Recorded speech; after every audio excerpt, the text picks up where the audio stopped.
In North Carolina, suicides increased by nearly 13% from 1999 to 2016. Mental health experts believe the media's coverage of high-profile suicides may play a role in that. CBS 17's Kelly Kennedy is digging deeper into this theory and has more on the ways we can all work to prevent it. When we have the flu, we all know to cover our cough. We know to stay home so we don't spread the sickness to others. I think that most people don't think of suicide as being the kind of public health issue that the flu is. Some mental health professionals like Vaughn Crawford say suicide can be just as contagious as the common cold. Suicide contagion is when the way in which we talk about and address suicide either helps or hurts the spread of suicide. On June 5th, fashion designer Kate Spade committed suicide.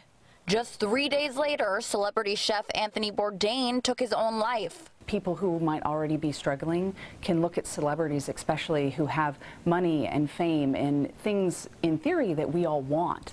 And if they are not happy or they don't have hope, even with all of those things, then sort of your regular everyday person can go, well, then why am I here? A study found there was a nearly 10% increase in suicides in the U.S. in the months following comedian Robin Williams' suicide.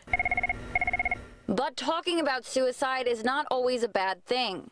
In fact, media coverage of suicide can also inspire people to seek help. The North Carolina Suicide Prevention Lifeline says the day after Spade's death, they received 333 calls. On the day after Bourdain's death, they received 467 calls. On a typical day, they get about 255. One of the things that is really critical is making sure it's not sensationalized. We don't want to talk about the means by which somebody did it.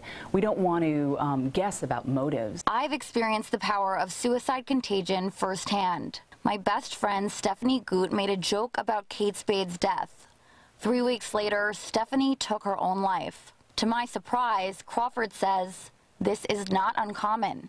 I think that people often test out a conversation with their friends or their peers or their loved ones about suicide, and almost as a little bit of a cry for attention. Crawford's been touched by suicide too. Before she was even born, her grandfather took his own life. It's the reason she became an advocate for suicide prevention. This necklace was given to my grandmother by my grandfather, and she passed it to me. It's definitely something that when I'm doing a lot of advocacy around suicide contagion, it's something that I wear as a reminder. In all of Crawford's years researching suicide and interviewing survivors, there's one thing in particular that really resonated with her. Every single person who has survived a jump off the Golden Gate Bridge has expressed immediate regret as soon as they started to fall. We are pretty sure that the vast majority of people who follow through and die by suicide,